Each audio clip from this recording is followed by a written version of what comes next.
அனைவருக்கும் வணக்கம். தனுசு ராசிக்காரர்களுக்கு 12 ஆண்டுகளுக்கு ஒருமுறை குறிஞ்சி மலர் மலர்வது போல் ராசியின் அதிபதியான குரு 12 ஆண்டுகளுக்கு பிறகு ரூணரோக சத்துருஸ்தானமாகிய 6ஆம் இடத்திற்குள் நுழைகிறாருங்க. குரு 6ஆம் இடத்திற்குள் நுழைவது சற்று சாதகமற்ற ஒரு அமைப்பாக இருந்தாலும் கூட ராசியின் அதிபதியாக இருக்கிறார். அவருடைய சுப பார்வை 2, 10, 12 ஆகிய இடங்களில் கிடைப்பதால் தனுசு ராசிக்காரர்களுக்கு ஏற்படும் சிரமம் நிச்சயமாக குறையும். 12 ஆண்டுகளுக்கு ஒருமுறை குறிஞ்சி மலர் மலர்வது போல் 12 ஆண்டுகளுக்கு ஒருமுறை தன்னுடைய முழு சுற்றை நிவர்த்தி செய்யக்கூடிய குரு தனது பகை கிரகமான ரிஷபராசியில் சுக்கிரனின் ஆட்சி வீடான ரிஷபராசியில் சஞ்சரிக்க போகிறாருங்க. எனவே 12 ஆண்டுகளுக்கு பிறகு நிகழக்கூடிய இந்த குரு பயிற்சியில் இவை நடந்தே தீரும் என்று சொல்லக்கூடிய வகையில் எந்தெந்த விஷயங்கள் அமைந்துள்ளன என்று ஆராய்ந்து பார்க்கும் போது, பொதுவாக குரு பகவான் சுக்கிரனை பகை கிரகமாக பார்த்தாலும் அவரும் ஒரு சுப கிரகமாக இருக்கிறார். ஆனால் சுக்கிரனின் பார்வையில் குரு சமகிரகமாக இருக்கிறாருங்க. எனவேதான் 12 ஆண்டுகளுக்கு ஒருமுறை நிகழக்கூடிய இந்த ரிஷபராசி சஞ்சார காலகட்டம் என்பது ஏப்ரல் மாதம் 2024 முதல் ஏப்ரல் மாதம் 2025 வரை மிகப்பெரிய மாறுதலை சந்திப்பதற்கான வாய்ப்பை நிச்சயமாக உருவாக்கி கொடுக்கிறது. அதிலும் குறிப்பாக இதுவரை தனது நட்பு வீடான செவ்வாயின் ஆட்சி வீடான மேசராசியில் சஞ்சரித்து வந்த குரு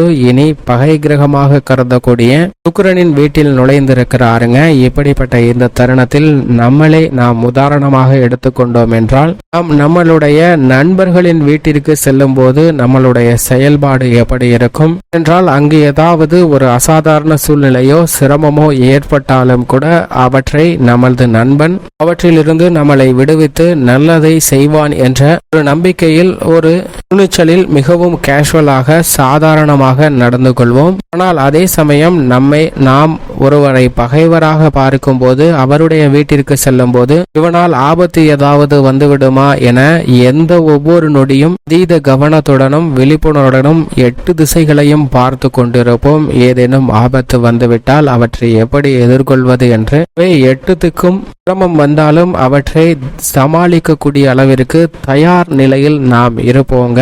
அதுபோன்ற ஒரு அமைப்பில்தான் இப்போது சுக்கிரனின் ஆட்சி வீட்டிற்குள் குரு நுழைகிறார். முழு சுபகிரகமான குரு தனது பகை கிரகத்தின் வீட்டிற்குள் நுழைந்திருக்கக்கூடிய இந்த தருணத்தில் அனைத்து விதமான பணிகளிலும் நாம் விழிப்புணர்வுடன் செயல்படுவதற்கான வாய்ப்பையும் யோகத்தையும் நிச்சயமாக ஏற்படுத்தி கொடுக்கிறார். என்றால் மிக அற்புதமாக 12 ஆண்டுகளுக்கு பிறகு மீண்டும் ரிஷபராசியில் சுகாதிபதியாக சுகங்களை அள்ளித்தரக்கூடிய சுக்கிரனின் ஆட்சி வீட்டில் நுழைந்திருக்கக்கூடிய குருவா அபரிவிதமான மாற்றம் ஏற்பட போகிறது. மட்டுமல்லாது இதில் மிக முக்கியமாக கவனிக்க வேண்டிய ஒரு விஷயம் என்னவென்றால், நாம் ஒருவரை பகைவராக பார்த்துவிட்டு அவருடைய வீட்டிற்கு செல்லும் போது ஏதாவது ஆபத்து வந்து விடுமா என்ற விழிப்புணர்வுடன் இருக்கும் போது இந்த பகைவர் நம்மளை நட்பாகவோ அல்லது சமகிரகமாகவோ பார்க்கும் போது நமக்கு எந்த ஆபத்தையும் தீங்கையும் ஏற்படுத்தி விட மாட்டாருங்க. அது போன்றுதான் குரு சுக்கிரனை பகை கிரகமாக பார்த்தாலும் கூட சுக்கிரன் குருவை சமகிரகமாக பார்க்கிறார். எனவேதான் குரு சுக்கிரனின் ஆட்சி வீடான ரிஷபராசிக்குள் 12 ஆண்டுகளுக்கு பிறகு நுழைந்தாலும் கூட இந்த தருணத்தில் நல்லதொரு மாற்றத்தையும் முன்னேற்றத்தையும் மிக சிறப்பாக ஏற்படுத்தி கொடுக்கிறாருங்க. இதில் எந்த விதமான சந்தேகமும் வேண்டாம் என்பதை தெளிவாக உறுதிப்படுத்துகிறார். அது மட்டுமல்லாது செயல் முட்டாள்தனமாக இருந்தாலும் அதிலும் நல்ல வாய்ப்பு உண்டு என்பதில் சந்தேகமே இல்லை என்பதை குரு உறுதிப்படுத்துகிறாருங்க. ஏனென்றால் பகை வீடு என்று தெரிந்ததற்கு பிறகு ஏன் அங்கு செல்கிறீர்கள், அதை தவிர்த்து விடலாமே என்ற கேள்வி நமது மனதில் எழலாம். அதற்கு உதாரணமாக ஒரு பெரிய செல்வந்தன் ஒருவன் இருக்கிறான். அவன் தன்னுடைய கைகளில் 2 கைகளிலுமே சில பரிசு பொருட்களை வைத்திருக்கிறான். அதில் ஒரு கையில் சில ரூபாய், அதாவது சில ஆயிரக்கணக்கில் ரூபாயை வைத்திருக்கிறான். மற்றொரு கையில் பல லட்சம் மதிப்புள்ள தங்கத்தை வைத்திருக்கிறான். இப்போது 2 தேர்வையும் மற்றொரு நபரிடம் காட்டுகிறான். மற்றொரு நபரிடம் காட்டி இதில் உனக்கு எது வேண்டுமோ அதை எடுத்துக்கொள் என்று சொல்ல, இந்த நபர் 2 தேர்வையும் பார்த்துவிட்டு பெற்றுக்கொண்டு செல்லக்கூடிய பரிசானது சில 1000 ரூபாய்களை மட்டும் இந்த இடத்திலிருந்து அவன் பெற்று செல்கிறான். இதை பார்த்த மற்றொரு நபர் அவனிடம் கேட்கிறார்.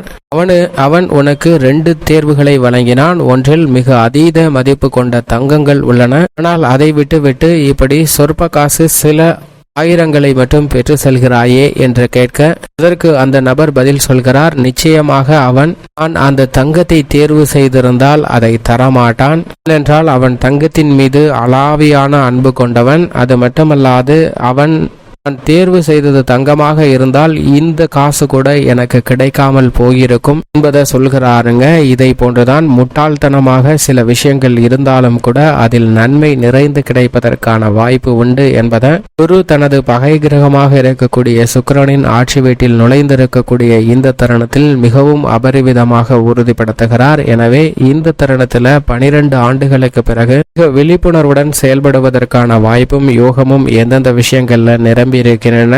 குறிஞ்சிப்பூ 12 ஆண்டுகளுக்கு பிறகு பூர்ப்பது போல் அது பகை கிரகத்தின் ஆட்சி வீட்டிற்குள் நுழைந்திருக்கக்கூடிய குரு எப்படி விழிப்புணர்வுடன் செயல்பட போகிறாரோ அதே போன்று நாமும் நம்மளுடைய வாழ்வில் விழிப்புணர்வுடன் செயல்படுவோம். சில விஷயம் முட்டாள்தனமாக இருந்தாலும் அதில் கிடைக்கக்கூடிய நன்மை என்ன என்பதை பார்த்து செயல்படும் போது அபரிவிதமான மாற்றம் உண்டு. ஆனால் அதே சமயம் குரு நவகிரகங்களிலே செல்வ செழிப்பை நேர்வழியில் கொடுக்கக்கூடிய ஒரு அற்புதமான கிரகமாக பார்க்கிறார். சனி, ராகு, கேது, சுக்கிரன் போன்ற கிரகநிலைகள் திடீர் அதிர்ஷ்ட யோகத்தை கொடுத்தாலும் கூட, செல்வ செழிப்பு அதிகரித்தாலும் கூட அதில் சில குறுக்கான வழிகள் இருக்கலாம். ஆனால் குரு கொடுக்கக்கூடிய செல்வம் என்பது நேர்வழியான செல்வம், முன்னேற்றம் படிப்படியாக நிலைத்திருக்கக்கூடிய செல்வமாக அமையும். எனவேதான் நவகிரகங்களிலே மிக முக்கியமானவராக குரு இருக்கிறார். அது மட்டுமல்லாது குருவின் பார்வையில் சூரியன், சந்திரன், செவ்வாய் போன்ற கிரகநிலைகள் நட்பு கிரகங்களாக பார்க்கப்படுகின்றன. சனி, ராகு, கேது போன்ற கிரகநிலைகளை குரு சமகிரகமாக பார்க்கிறாருங்க. தனது பகை கிரகமாக புதனையும் சுக்கிரனையும் குரு பார்க்கிறார். ஆனால் இதில் மிக முக்கியமாக கவனிக்க வேண்டிய ஒன்று என்னவென்று பார்த்தால், புதனும் சுக்கிரனும்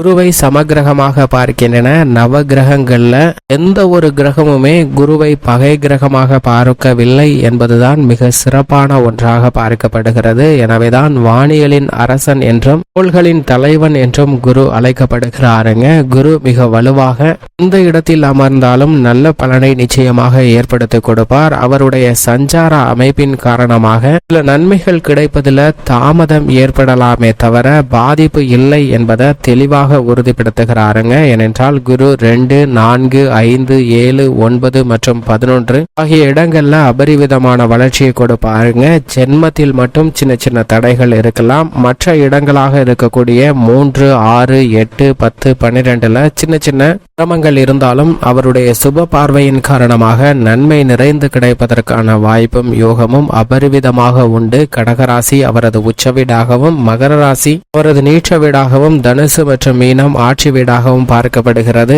இப்படி பல விஷயங்கள்ல தன்னுடைய அதிகாரத்தை செலுத்தக்கூடிய குரு மனித வாழ்வில் மிகப்பெரிய அளவில் அனைத்து விதமான பணிகளிலும் தன்னுடைய அதிகாரத்தை செலுத்துகிறார். குடும்பம், உத்தியோகம், தொழில், கலைத்துறை, அரசியல் என அனைத்திலும் மாற்றத்தை ஏற்படுத்தி கொடுக்கக்கூடிய சக்தி வாய்ந்தவராக இருப்பவர் குரு மட்டும்தான். இப்படி குருவினுடைய அமைப்பு இருக்க தனுசு ராசிக்காரர்களை பொறுத்த வரைக்கும் ராசியின் அதிபதியாகவும் சுகாதிபதி 4ஆம் இடத்தின் அதிபதியாகவும் இருக்கிறாருங்க. அப்படிப்பட்ட குரு பகவான் மிகவும் வலுவாக ரூணரோக சத்துருஸ்தானம் ஆகிய 6ஆம் இடத்திற்கு செல்வது சற்று சாதகமற்ற ஒரு அமைப்பாக தான் பார்க்கப்படுகிறது. ஏனென்றால் இதுவரை பஞ்சமஸ்தானமாகிய 5இல் வலம் வந்து கொண்டிருந்தாருங்க.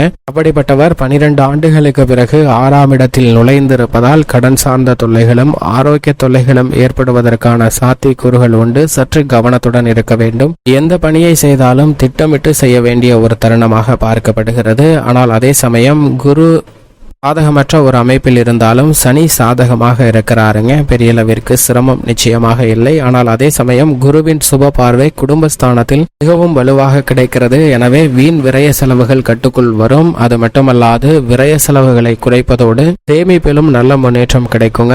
ஆரோக்கிய தொல்லைகள் சற்று அதிகரித்தாலும் கூட சற்று விழிப்புணர்வுடன் இருந்தால் அவற்றை தவிர்க்க முடியும். கணவன் மனைவிக்கிடையே அன்பும் அந்யோன்யமும் அதிகரிக்கும். குடும்பத்தில் அவ்வப்போது சின்ன சின்ன டென்ஷன்கள் எழுந்தாலும் கூட அவை உடனடியாக தீர்வு காணக்கூடிய இனிமையான தருணமாக அமைகிறது என்பதை தெளிவாக உறுதிப்படுத்துகிறார். உத்தியோக ரீதியாக சனி மிக வலுவாக சஞ்சரிக்கக்கூடிய இந்த தருணம் நிம்மதியற்ற மனநிலையை நிம்மதி பிறக்கக்கூடிய வாய்ப்பையும் யோகத்தையும் ஏற்படுத்தி கொடுக்கிறாருங்க.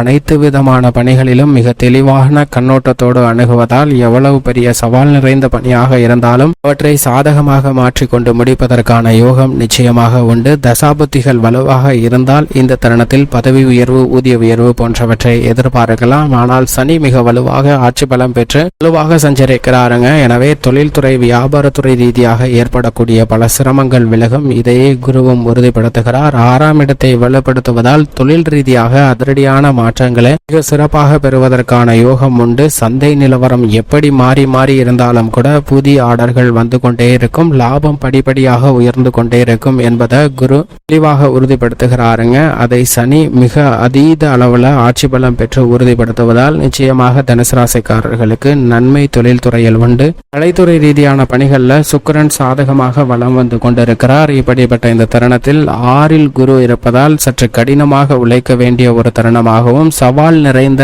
பணிகளை செய்ய வேண்டிய ஒரு சூழ்நிலையும் இருக்கலாம். அப்படி ஏற்பட்டாலும் கூட மிக குறுகிய காலகட்டத்திலே சிறப்பான முன்னேற்றத்தை பெறுவதற்கான வாய்ப்பு நிச்சயமாக குருவின் அமைப்பு காரணமாக உண்டு. எனவே சற்று கவனத்துடன் பயன்படுத்திக் கொள்ளுங்கள். அரசியல் சார்ந்த பணிகள்ல மிக சிறப்பான முன்னேற்றம் நிச்சயமாக கிடைக்கும். ஆனால் மறைமுகமாக இந்த தருணத்தில் சில சூழ்ச்சிகள் செய்வதற்கான வாய்ப்பு உண்டு. அரசியலில் நிரந்தர நண்பனும் இல்லை, நிரந்தர பகைவனும் இல்லை என்று சொல்லக்கூடிய வகையில் அதிரடியான பல மாற்றங்களும் திருப்பு முனைகளும் சந்திப்பதற்கான ஒரு சூழ்நிலை உருவாகிறது. கல்வியில் சின்ன சின்ன விஷயங்கள்ல கவனம் தேவை. விவசாயம் சார்ந்த பணிகளுக்கு அடிப்படையான வசதிகள்ல எந்த விதமான தட்டுப்பாடும் ஏற்படாது. ஆனால் கால்நடை வளர்ப்புல சில விரயத்தை சந்திப்பதற்கான வாய்ப்பு இருக்கிறது. வயல் சார்ந்த பணிகள் கடின உழைப்பை செயல்படுத்தினாலும் அதனுடைய விளைச்சலும் வருமானமும் நிச்சயமாக நன்மை நிறைந்தவையாக அமையும். பெண்மணிகளை பொறுத்த வரைக்கும் குரு 6இல் இருப்பதால் கடன் வாங்குவதை தவிர்க்கணும் மற்றும் ஆரோக்கியம் சார்ந்த விஷயங்கள்ல கூடுதல் கவனம் செலுத்தணும். மற்றபடி அனைத்தும் பெண்மணிகள் எதிர்பார்க்கிறபடியே விசேஷ தருணங்களும் நிகழ்வுகளும் நடப்பதற்கான வாய்ப்பு உண்டு என்பதில் சந்தேகமே இல்லை என்பதை ராசியின் அதிபதியான குரு உறுதிப்படுத்துகிறார். மேலும் சாதகமாக மாற்றிக்கொள்ள நிச்சயமாக தனுசு ராசிக்காரர்கள் குரு பயிற்சி துவங்கி முதல் 3 மாதம் வரை வாரத்தில் வியாழக்கிழமை விரதம் இருந்து அருகாமையில் உள்ள குரு பகவான் ஆலயம் சென்று தீபமேற்றி வழிபாடு செய்யுங்கள். நல்ல பலன் நிச்சயமாக கிடைக்கும். பல்வேறு வகையான சிரமங்கள் தொல்லைகள் விலகும் என்பதில் சந்தேகமே இல்லை. தனுசு ராசிக்காரர்களுக்கு